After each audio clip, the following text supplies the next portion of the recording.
Dear viewer, welcome to Spotlight. With me tonight, a good friend of mine, a good friend of the community, a person who make a lot of things happening, Dr. Tarek Sobh, the president of Lawrence Tech University. Dr. Sobh, welcome again to MEA. Thank you so much. Thank you. It's a pleasure Thank you. being here with you as always. Thank you. Thank you. Thank you. Dr. Sobh, honestly, I'm impressed wherever I go, if it's Middle Eastern event or American event or any event, I see you there. I'm everywhere. I You know, talking but, to but, people. But you know, artificial intelligence enabled me to duplicate myself and clone myself. That's why. But that could happen soon, though. I hope not. And this is the subject we're going to talk about. Interesting. Artificial intelligence, the AI. Tell me how that start and what's behind it.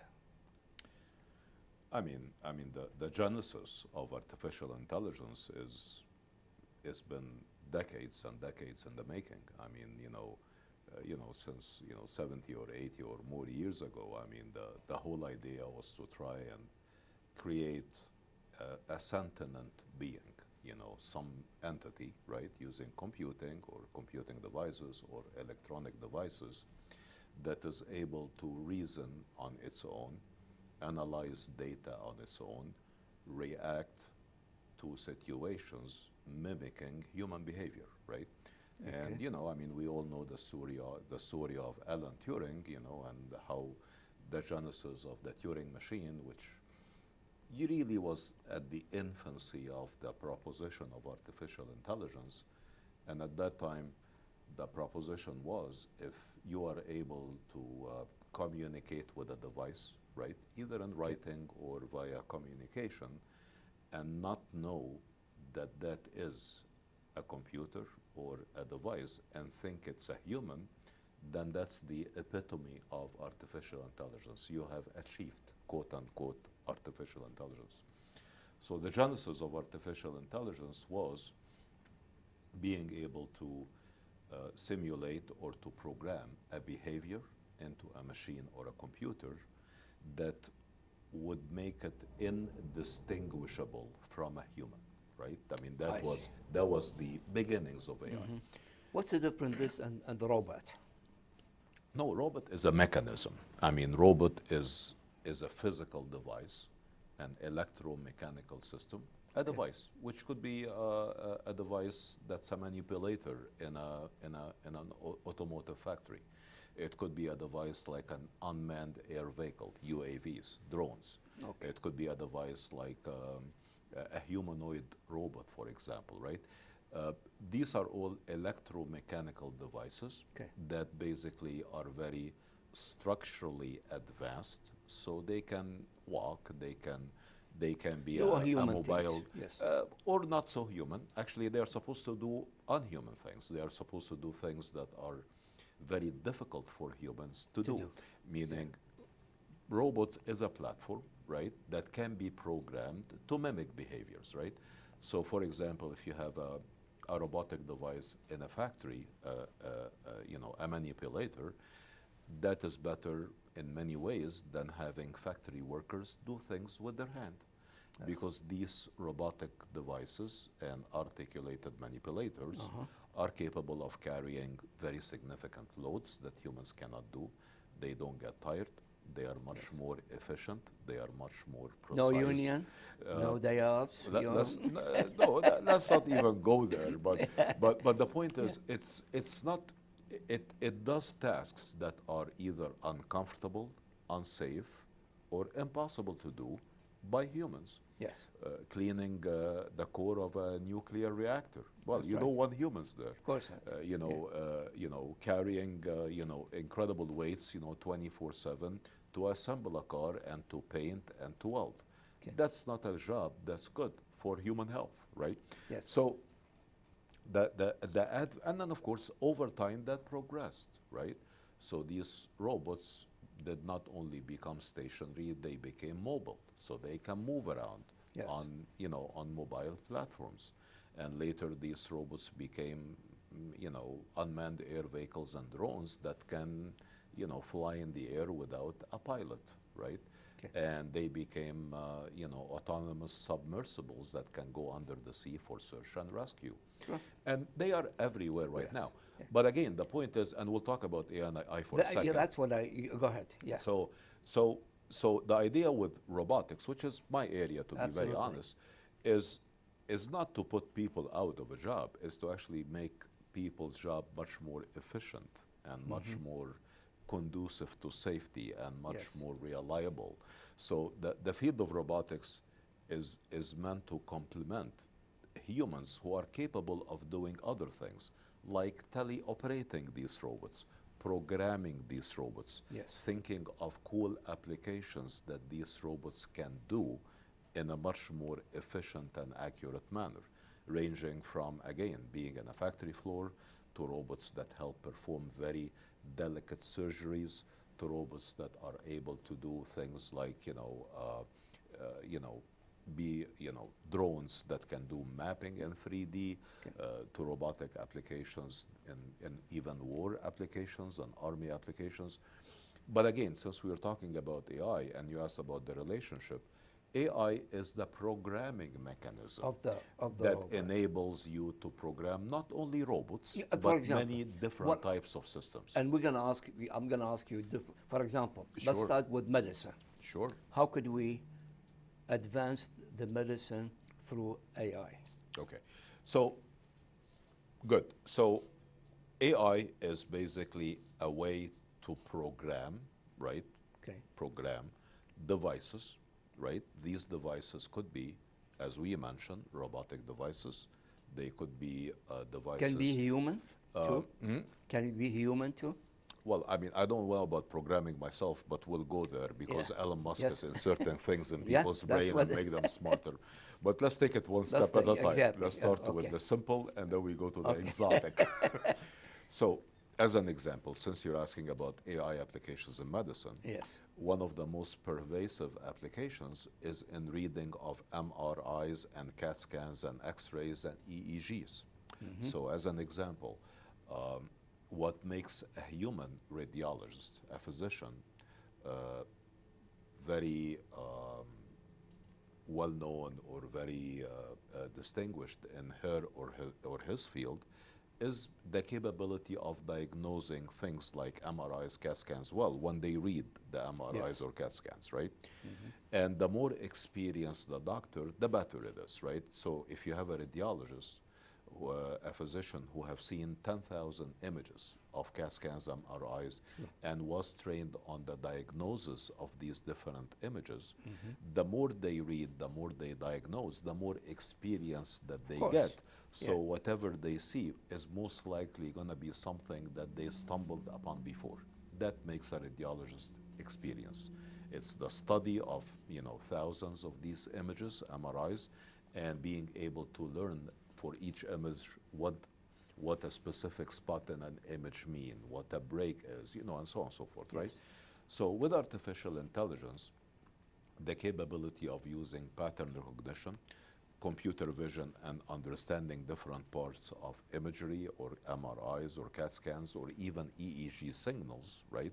When you're doing brain EEG or EKG signals when you're doing heart EKG. You can use artificial intelligence and train using machine learning a program over 100 million such images.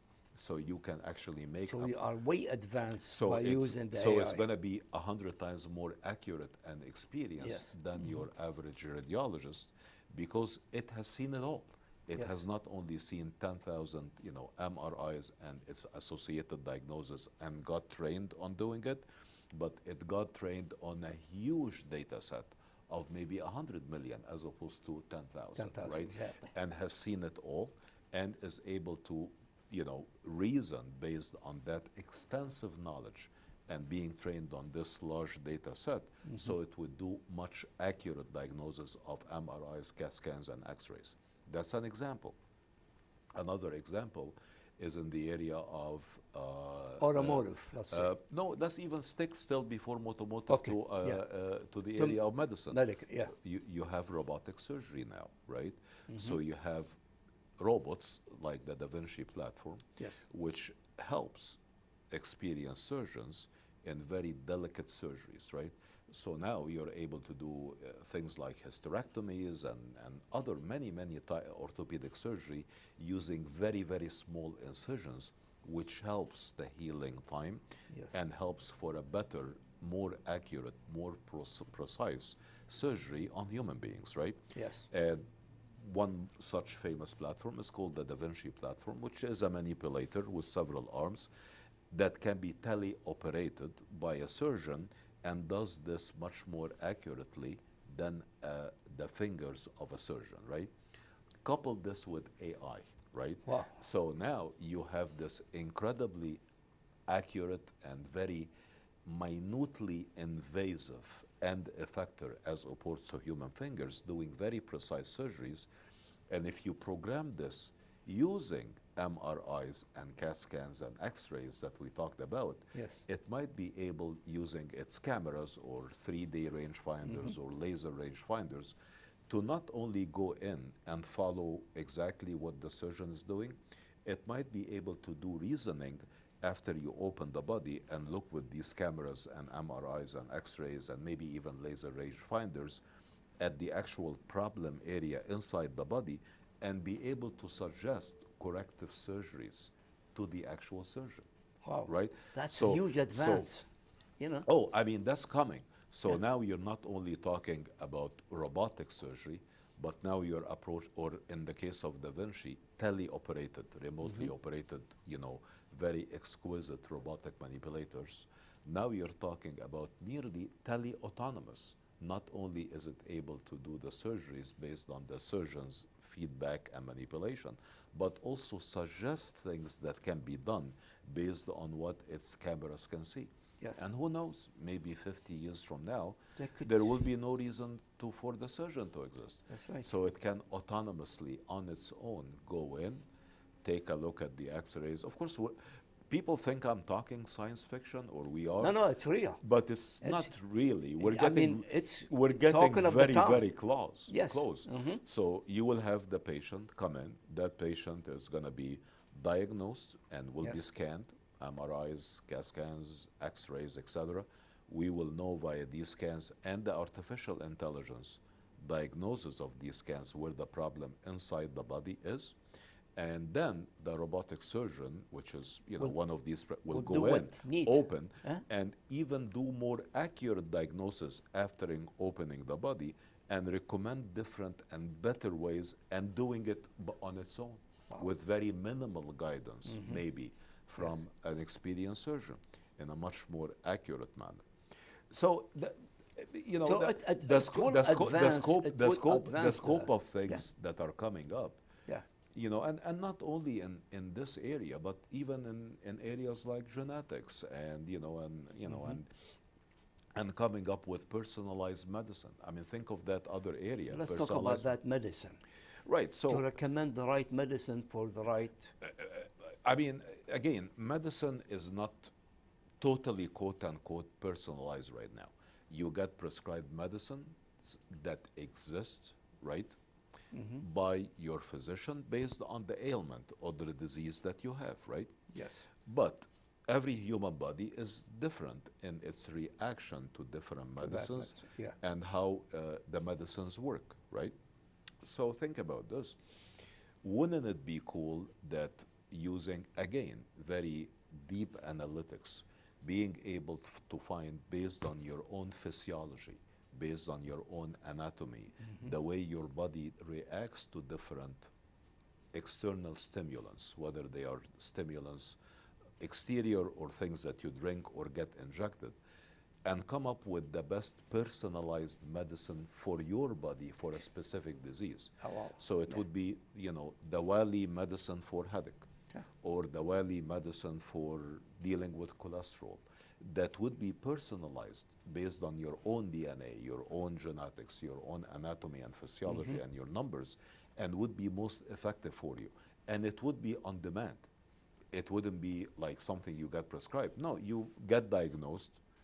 Maybe you will get diagnosed not even using a doctor anymore, because you'll be talking with a machinery or, or a humanoid or a system, and you will be explaining what your problems are. I have a headache, I have this feeling, 3 days ago I had this pain in this area, whatever. We'll So that analyze it machinery, and so give you that the piece of machinery yeah. is gonna scan you, right? Yes. And order or maybe withdraw some blood and do the diagnosis on the blood, right? Do the Yes, blood of testing. course, yeah. And in a day or two, it will come and will tell you, okay, so you don't need surgery, but you need this very specific medicine. And based on your body and physiology, we have created a version that will be most effective for you, given your own physiology. And here it is. Wow. And it would create it for you and manufacture it for you or inject it in you, right? Yes. It is kind of like really strange thinking about this, but the reality is this is where we're headed, because the basic functions, right, the basic functions, when you think about the process of diagnosis of a disease or an ailment, involves interviewing, right? Yes. The doctor asking very detailed question, the doctor making Diagnose the links, yeah. making links in her or his head about, okay, these 3 or 4 symptoms could mean one of these 100 different possible problems. And then by asking more questions, narrowing it down to maybe 7 different possibilities, right? Yes. And then after they are narrowed down to these 6 or 7 possibilities of either one disease or a combination of diseases, they would order testing to eliminate some of these possibilities. And this testing could be blood tests, right? Tissue tests, Yes. or MRIs or CAT scans or EKGs or X-rays or EEGs. But very high advance of that. And based on Yeah. all of this tests, there will be a further process of elimination of these possibilities and narrowing it down to 1 or 2. And these 1 or 2 possibilities could require either medication, right? Or require surgery, or none, right? That's Maybe right, it's yeah. a different change in Yeah. lifestyle, right? Yeah. When you think about the basic functions of the logic of asking questions, that's another expert system type of applications for artificial intelligence. How to ask the questions, navigate the possibilities of different diseases, narrowing it down to a permutation or a combination of things. And again, good doctors have this knowledge. They know if you feel pain in this area, it could be this or this, like 7 different things. Yes. But if that pain is coupled with a headache or coupled with, whatever, coughing, then that narrows it down to 3 or 4 other possibilities. And if that is coupled with a difficulty in movement or 3 or 4, so these are the questions that, based on the experience Yes. and having talked with individuals and knowing what physiology and anatomy is about, that's what doctors do.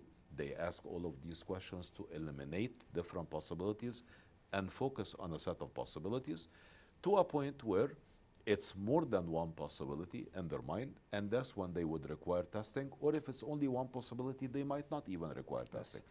The basic functions, like the reasoning based on the different set of the tree of possibilities, right, let's say, is something that a very well programmed machine, or in this case an AI algorithm, can learn on its own after being fed lots of different, possible diagnoses Yes. and learning the actual physiology and anatomy involved and what the relationships are between symptoms and potential diseases, and it can do automatic diagnosis.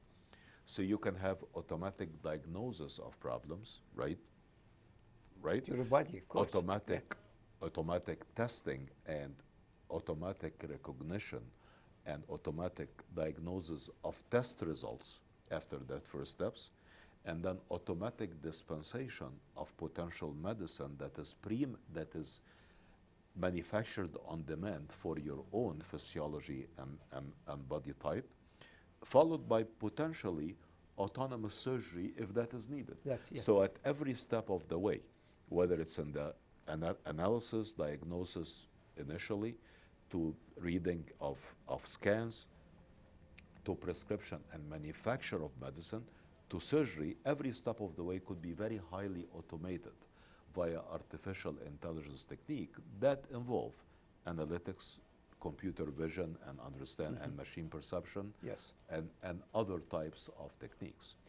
So that's where we're really headed. If that Does that mean we have the advance with the doctors and medicine and all that, and we bring in the AI to it, Wait, which so is which is wait. take it to a completely different Right. level. So now we are, at the point where, lots and lots of the work is done by great physicians, right, and surgeons, Yes. with the complement of AI, right? Right. Whether Yeah. it's, tele-autonomous surgery or Yes. limited diagnosis or, several fields or some analytics and data help for the doctor to do diagnosis.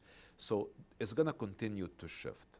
So you will see the doctors doing more of the programming, Yes, with help doing of more, from- doing yeah. more of the guiding of this machinery, Yes. doing more of programming actually the algorithms to do better diagnosis based on their experience, I see.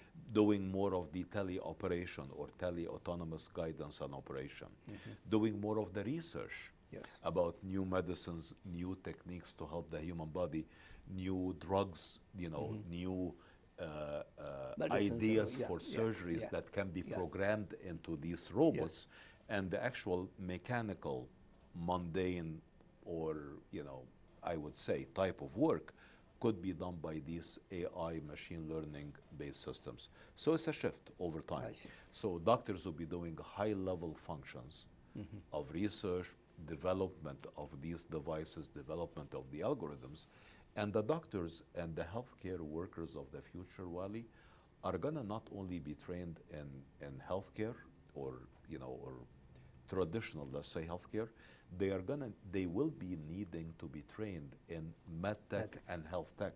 Yes. So all of the doctors and physicians and nurses and Yes. PAs and cardiovascular perfusions and physical therapists, because that's going to be a completely new world with Yes. machinery helping people with physical therapy, occupational therapy. I mean, dentistry even, Everything, and yeah. 3D, construction course. of dental implants on the fly that is more accurate or as accurate as what's happening right now. Yes.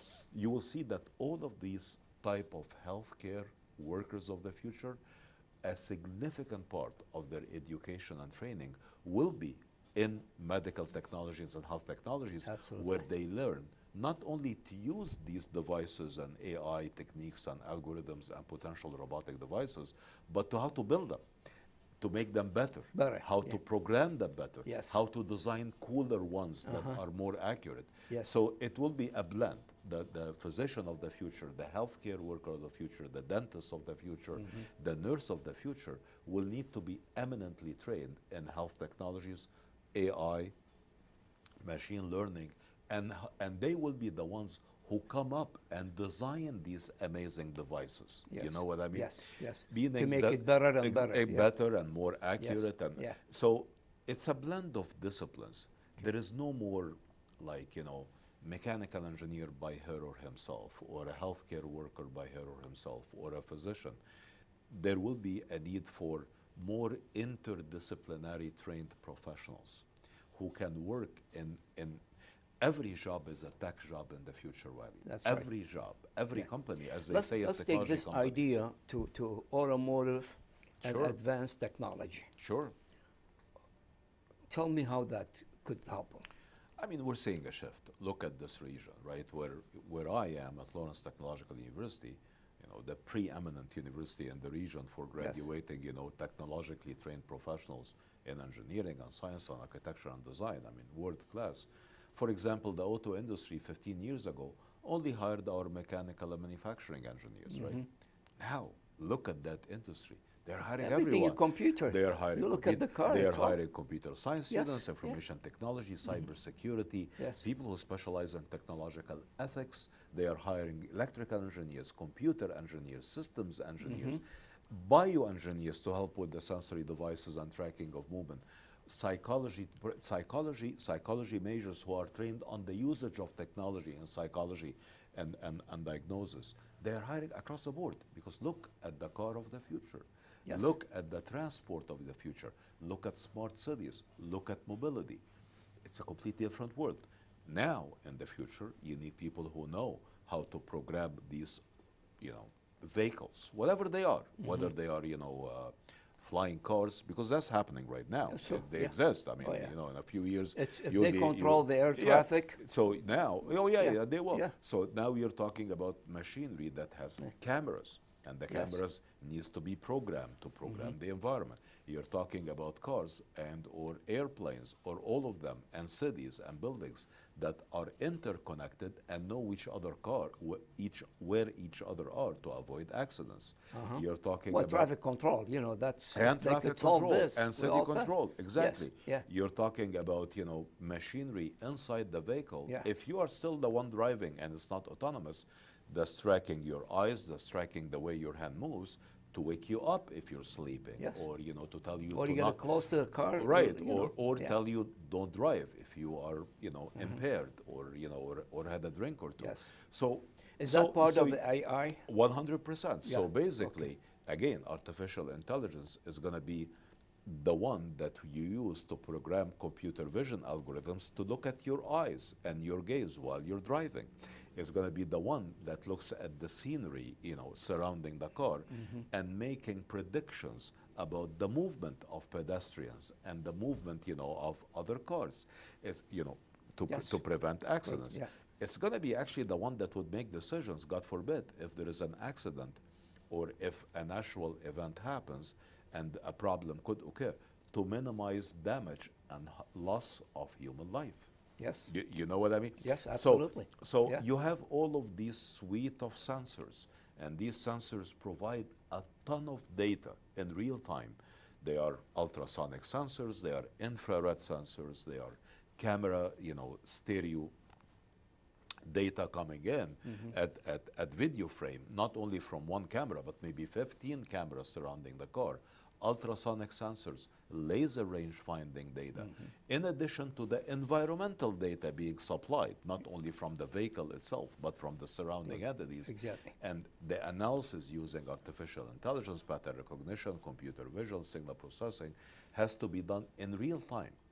And probably not on board, but probably using the cloud processors, you know, otherwhere, your communication Yes. on this humongous set of data in real time, and accordingly make real-time decisions, whether to accelerate, whether to stop, whether to provide advice, right? Probably And- be almost zero accident. Well, when we that's the reach to point. that I mean, the point. reason Yeah. people now are afraid, you know, to basically give control to cars that have, you know, some form of autonomous navigation, Yes. because they exist Also, now. yeah. The problem is, well, you know, we don't know what the other cars are doing. You know Yes. what I mean? So you're afraid. What if this car cuts in front of me? What if something falls? Well, the point is, when all the cars are talking to each other, Yes. and you know the location And of that will everything, come. that, of course, it's coming. Yeah. Then there is nothing going to be safer than giving control to the vehicle, because it knows everything else surrounding it, and vice versa. It becomes a much safer drive. I mean, and it's going to be time that humans can gain that they don't need, that they don't have right now, because they have to drive or do other things Yes. to do other things. And same with other manufacturers, not just the car. Of course, automotive. I mean, and You when know. we're talking about cars, we're talking Yeah. about Military. We're talking about mobility, exactly. exactly, It's yeah. not the cars; it's Yeah. cars and smart cities. Yeah. It's even autonomous planes. It's, you know, vehicles that drive, you know, or you know, boats. Yes. It's every form of mobility, not only for civilian applications, Yes. but as you say, for cargo transport, for military applications, and all of that. I mean, talking about military applications, the war of the future, and you're seeing remnants of that now in the Ukraine. There's Russia. no human involved. In the Ukraine-Russia war, this actually is the first, you know, war that happens where you see the amazing dependency on drones Yes. and teleoperated and tele-autonomous weaponry, right? Yes. The military of the future, not that we want any wars of any kind, hopefully that wouldn't be needed, but the war of the future is going to be an autonomous war. What people joke about saying it's a remote-controlled war. Oh, it's going to be gonna remote-controlled, and the decisions being made in the war, many of them are not going to be made at the top brass level. It's going to be autonomous decisions made by machinery on the ground in real time. Yeah. And whether that's, you know, unmanned, you know, air vehicles and drones, or, you know, So you don't need no army. You need intelligent people. Remote controlled the projectiles and missiles. Yes. Or all of that. Whether it's even unmanned air vehicles and large groups walking around. The concept of and that's one of the things that our great military is looking forward to. They don't want humans to be harmed, right? So Yes. if there is conflict, God forbid, the army of the future that is being aspired to, Yeah. which is of course a scary proposition to be very honest, but that's the way it is. But that's the future. Is going to be an army of autonomous or completely autonomous or semi-autonomous,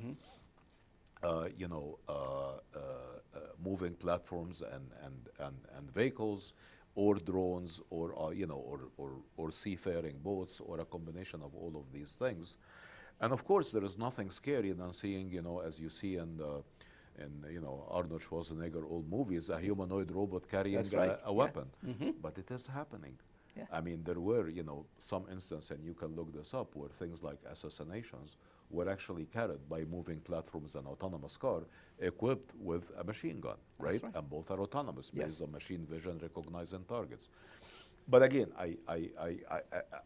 it is a scary proposition, and I'm not talking here about killer robots or anything, but actually I am in some ways. I mean, the future. Well, be honest with you, this is the future.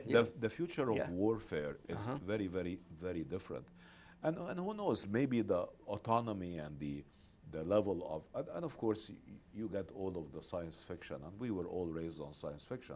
What if a program goes and becomes sentient, and it is programmed in a way to machine learn and not listen to any more orders being given. All of this interesting stuff.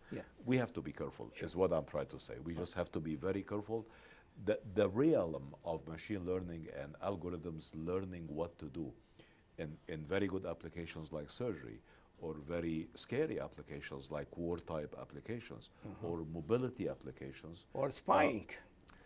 All of that combined. Spying on the regular people. Well, I have been for many years, and that's what I always tell my children and my wife.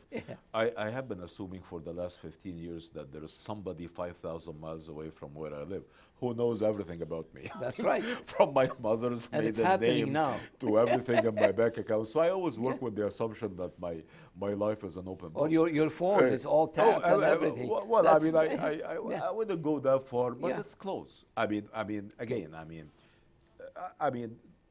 we have to, of course, be very careful, but this is the way with it. I mean, look at even mundane application. Well, I wouldn't say there is a word. I mean, simple things like your accounting, doing your taxes. Yes.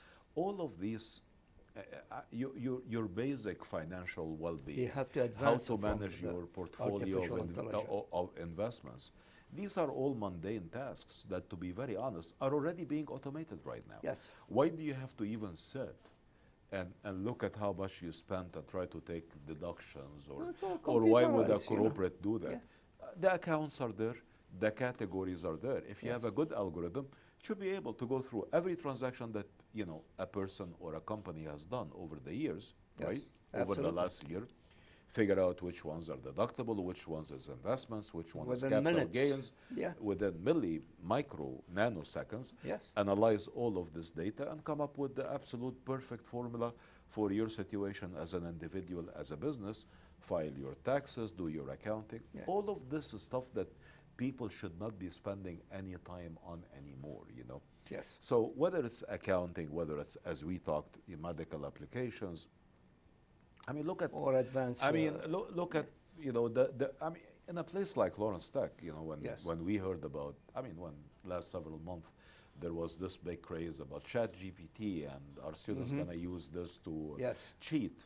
We laughed because of course of who we are. I mean, we've been using AI in design applications for like 20 years, embedded in the curriculum. A lot of people don't believe that you have it. Well, I mean, we've been using generative AI, and we had conversations about this, 2-3 years ago. I use it myself. Everyone does now, but we've been using this in our curriculum. So for us, we're not worried about students, cheating when they use ChatGPT. No, we encourage them to be more productive by using generative AI, not only to create text, but to create images, and buildings and 3D structures and machinery, and use it, in a great way to reduce the amount of time and to make it much more efficient so they can be more productive. I'll give you a very trivial example. Sure.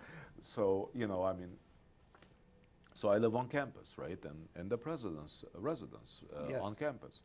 And, we have lots of events that we host. And, I mean, inside the house sometimes, but outside the house, sometimes we get tents, right? Yes. We get big tents. It's a pain to put them and then take them out when you have an event. So we thought, well, we should have a permanent gazebo, right? That would fit 100 people. So Exactly. that when our great alumni come and Yes. and we have events And for you our have a lot faculty of- and a staff lot to of be that. next to the house. So, but we wanted something that would look nice, that would fit with the environment, Yes. because the house is in the woods, right, surrounded by woods or whatever, but also a structure that would be in line with our technological character at the university, very futuristic, outlook on technology. Yes. And also a structure that would be easily maintainable, so we don't have to spend a lot of money to maintain, right?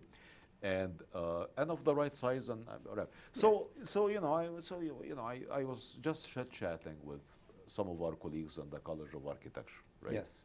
And Design, who've been using AI for ages to generate 3D structures and buildings Yes, and whatever. yeah. Amazing stuff. I mean, incredible.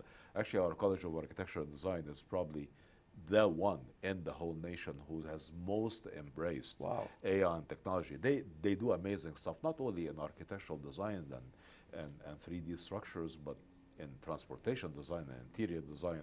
And it's all using generative AI that they have learned how to use incredibly efficiently, and they are developing themselves, these algorithms. That's what they do. Yeah. So I was just chatting, with a few of my colleagues in the Dilo school. So, we really need to come up with a great design, something simple, not expensive, easy maintainable, but, projects, for our alumni and donors this nice image, of Yes. the Of technological course, university yeah. of the future, Because given how who we eminent we are, yeah. but also fits with the environment because Yeah. we're in nature. I said, yeah, we'll come up with something and we'll get back to you. So I was thinking they'll come up with something like in a month or 2 weeks or 3 weeks, and groups will work with. And then, next day I'm getting an email. Oh, here are a few designs. Wow. And I'm looking at the designs. They look like something from Star Trek, like incredible, incredible looking, very cool designs, Yeah. and made Because with they have it. and You- they you had know, made yeah. with material that's Yeah. incredible, and it's futuristic and it fits, and they had all of simulated gatherings and videos. How the hell did you do this in like 3 hours? Well, Yes. They Because they input have they the- input all of the parameters, Yes. and they did good prompt engineering in the in using generative AI, but not for generating text, Yes. for generating 3D images structures. Exactly. And it came up with 10 incredible Beautiful designs one. Yeah. in minutes. Yeah, because they have the technology. Yeah, I mean, the future is very different. Yeah. And you know what? They didn't waste time or their students' time. The students participated because they knew the basics and how to prompt it right Exactly. and gave it the primitives of the design. So they did their job. Yes. And this gave them suggestions. They narrowed it down and they came up with world-class, amazing designs, exactly fitting our criteria in no time. That's the future. Not That's right. only of generative AI for 3D structures and buildings, but for building cars. Everything, building cars, building- building homes, for building machinery. Yeah, yeah. I mean, in my Yeah. own area, right? Yes. Lots of amazing existing software and hardware to design airplanes and factory floors. I started plugging in some of these generative AI modules, and the job that I did as a mechanical / electrical robotics engineer, Yes. that would have taken me like weeks to do, to put the right machinery together and the Yes. control systems and do simulations and do You could put it in PD no time, control, probably. control systems in place. These plugins enable you to do that work in a tiny fraction of the time. Yes, because And you multiple had- and provide you with multiple alternatives to choose from. It's a brand new world. Yes, right. Clothing design, car Everything, design, everything. Yeah. transportation But, design. Dr. Sobh, we broadcast in every state of the nation. Sure. And there is people, when they hear what you're talking, is he For real? Oh, 100%. Okay. I think I And am. he said to himself, Oh, how yeah. could I use that artificial intelligence? I mean, individual person who, for example, in Sure. gas stations or in the factories, or not advanced with computer, how could he use it? Everyone is using it. Our, great, workers in the university are using it to create, Yeah, but that's in your text, whatever. university. Or But in individual I person understand. who doesn't, Or in companies,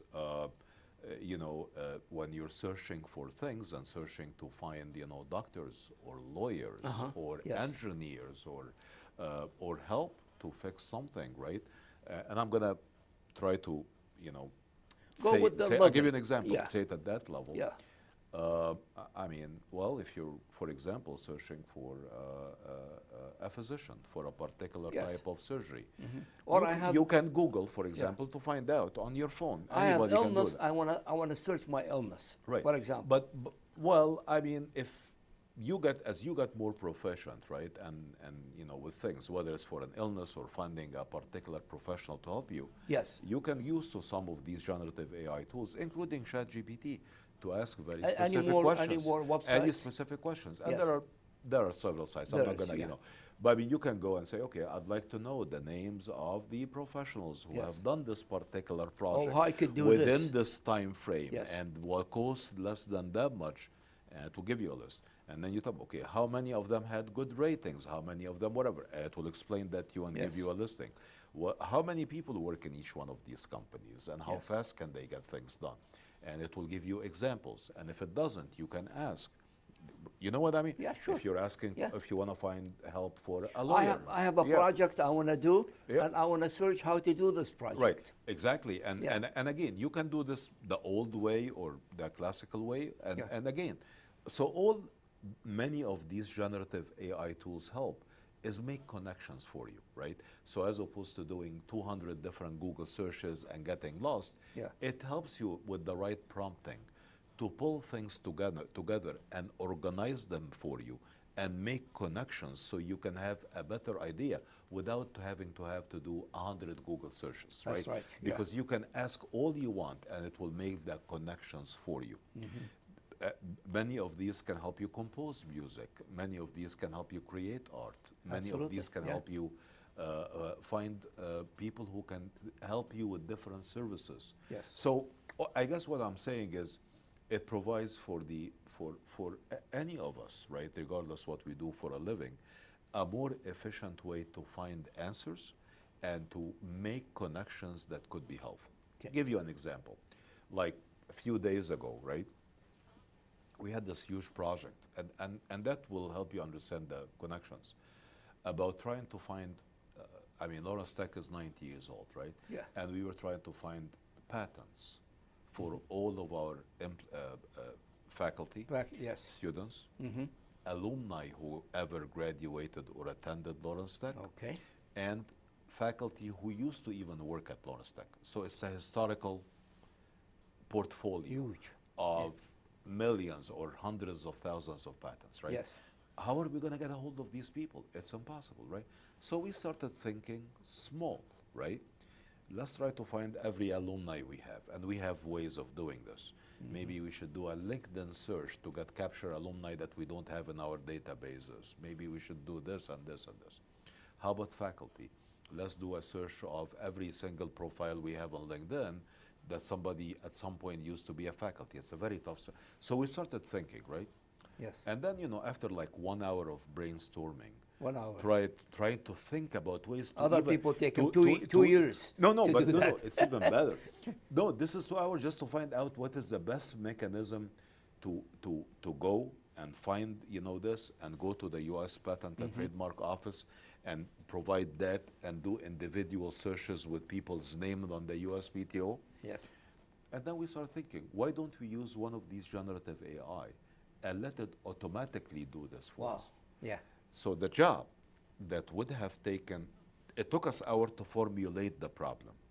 And it would have taken 5 or 6 wonderful students, maybe 2 weeks, to basically plug in names of individuals or automatically upload them Yeah. into the USPTO or other entities and search for patents.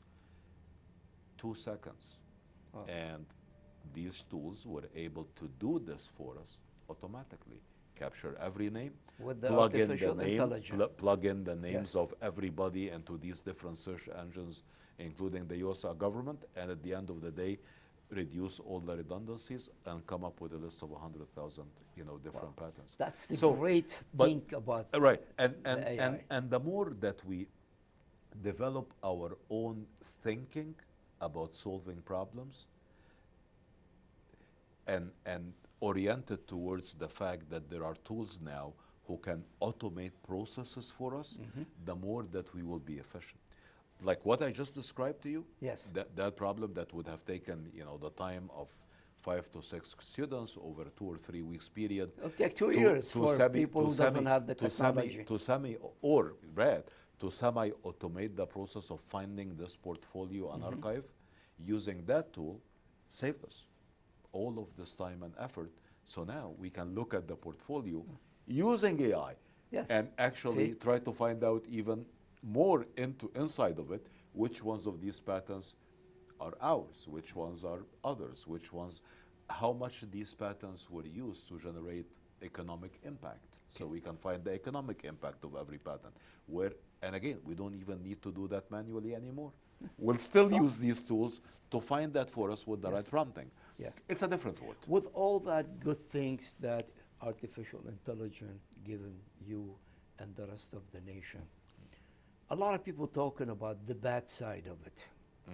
Can you give me 1 or 2 or 3 point? Sure. What's the bad side of it? Listen, I mean, with every technology, there is good and bad and ugly, I guess. Oh, true. But it is all based on our usage of the technology, right? I mean, there is nothing wrong with any.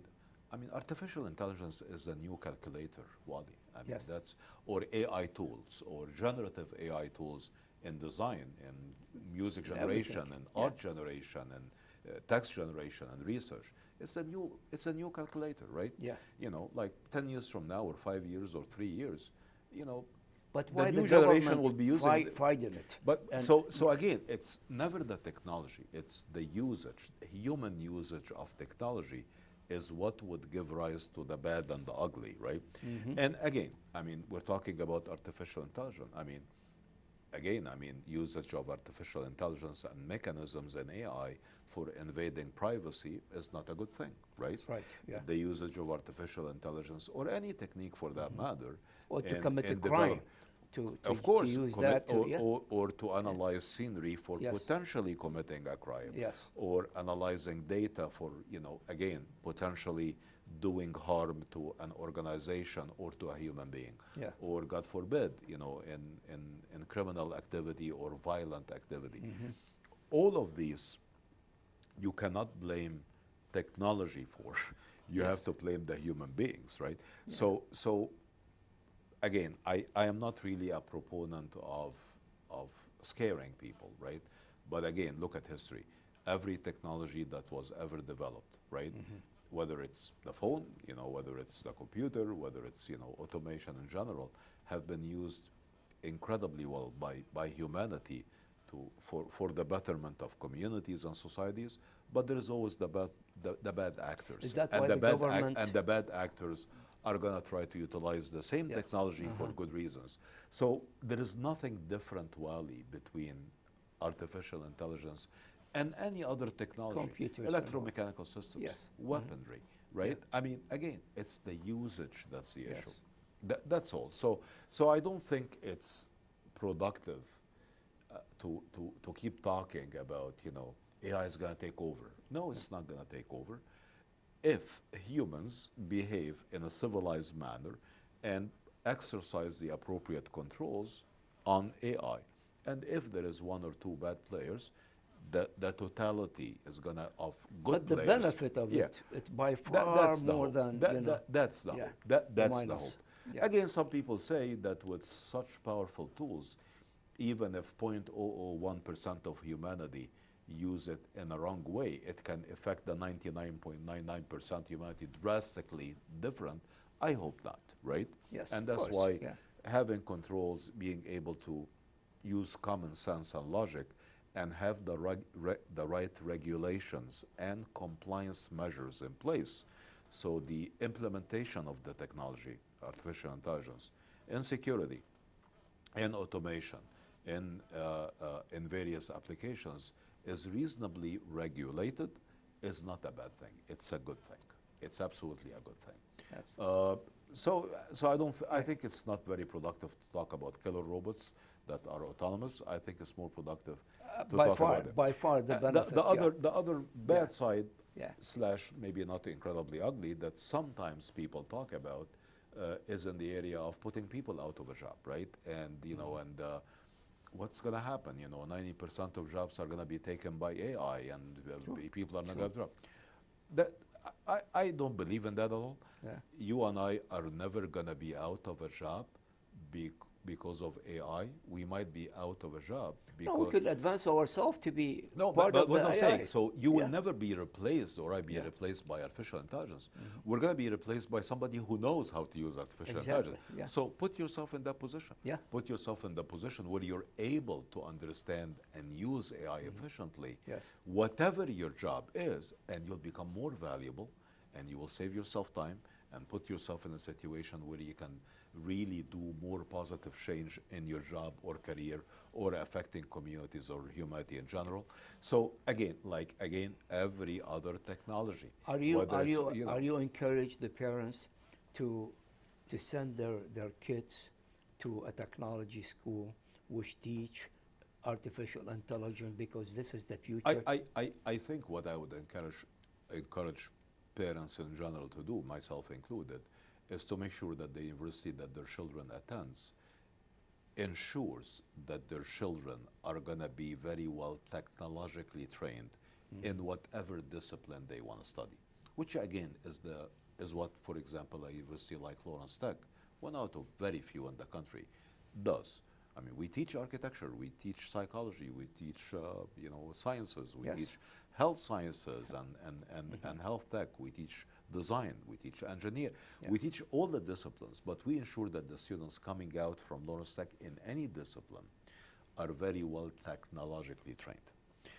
So my advice to parents is look at universities and institutions that embraces technology and new advances and AI in the curriculum in all the disciplines. Yes. Whether your daughter or son want to study design, whether they want to study architecture, whether they want to study sciences, even humanities, or design, or health sciences, make sure that the university or the institution they attend embraces the usage of technology and ensures that their students are going to be very well technologically trained in the future, because every career, every job, Yes. in whatever discipline includes is technology. a technology career. Absolutely. That's the future. Yes. Also, the other point, which I think, maybe two more points, talking about advice to parents. Sure.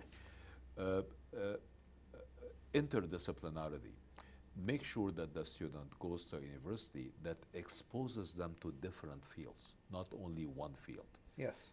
You want your daughter or son who are going to be an engineer to be well trained and be cognizant of other areas surrounding engineering, ethics, biology and the applications of engineering and biomedical technology, and project management. So it is important for the professional of the future to be conversant and trained in several disciplines while specializing in one. As a roboticist, yes, I'm trained in mechanical electrical engineering, but I had to learn quantitative physiology and anatomy. That's right, So I because that can make you implement advance. robotics applications for prosthesis. Sure. I had to learn, areas, computing and computer science and programming, so I can program sensors and understand their input to guide unmanned air vehicles. So I had to get out from my comfort zone. Yes. I had to learn something about technology and ethics in computing, because some of these autonomous decisions, either on the factory floor or in mobility, are going to will have to be made under certain circumstances, with a very well-designed ethical background. So it's a brand new ethical world. is very important to you, honestly. Of course. And this is. And you know, again, I mean, yeah. the professional of the future will have to be trained or be reasonably cognizant and knowledgeable in multiple disciplines Yes. in order to be functional. Because most of the careers of the future are very interdisciplinary and they require the knowledge of different disciplines. Yes. Whether it's in biomedical or health technology or analytics or nanotechnologies or robotics or any or even surgery or Yeah, and course, all of yeah. these fields. Yeah. The third and final advice is Sure. professionalism. Make sure that the university emphasizes the training of its students in all disciplines, not only to be technological and interdisciplinary, but also teaches students professional skills. Companies and industries and the jobs of the future require people to graduate from college and be ready to work from day one. That's right. Yeah. The, the, Their the future is guaranteed. the economy does not support training new graduates for a year or two before they become productive. Yeah. They expect students to come out from the university as good team players. They have great capability in project management. They expect them to read and write very well and be professional in their communication. They expect them to be skilled in various type of areas that would make them valuable leaders. So students need the professional skills Yes. when they graduate so they can be functional. That's all. Finally, Dr. Sobh, if somebody, a student in different state, and probably a lot of them listen to us and heard about the Lawrence Tech technology, probably the first time for them, how could they transfer to your I mean, school? Lawrence Technological University is a very welcoming environment, and Are you open? We have students from 40-something states, and Yeah. at various points in time we have students from more than 80 countries attending. Do you require something from them before? No, I mean, LTU.edu is a great place to go to. I don't want to sound like a commercial here, but Lawrence Tech is truly a very unique university. We're Yes. one of 13 universities in the country that are technological, doctoral, comprehensive, and private. Okay. We provide for incredible industry immersion in our programs. Every student go, as you know very well, Absolutely. through one or two co-ops or internships. Yes. You just asked me for some interns in media communications and broadcasting and before this, and I'll help you. Yeah, thank you so much. We have amazing students. Okay. Highest salary upon graduation of any university, Absolutely. private or public, in the state of Michigan. Increasing enrollment. We're welcoming. We are an elite university, but we're not elitists. We want more students because every executive in this region that I meet, the first thing is they say when they see me is we need more graduates. So That's we right. would love to have more That's right. students We coming. need them for the good economy. Of course, yeah. Dr. Sobh, thank you so much. It's a pleasure. For all the information It's you've been a given us. pleasure, as Thank always. you. Thank you so much. Thank you for the kind invitation. I truly appreciate Sure. it. Thank you, sir. Dear viewer, that was an interview with the president of Lawrence Tech University, Dr. Tarek Sobh. And he talked so much about technology. And Lawrence Tech, it is the technology. It is in many different ways, and not just one way of technology, probably 6-7 way of technology. And the university teach you all of them. Honestly, I encourage all the parents. It's in Michigan, but you could transfer. If you are in Tennessee, if you are in California, if you're in Chicago, you could transfer. And if you want a good future for your children, a university that when he go and study and graduate, he'll have a very good job. And good job for the future is Lawrence Tech University. Please, Google it, look at it, and if you want to look, as I mentioned, a better future for your children, send them to Lawrence Tech University. Thanks for watching, and good night.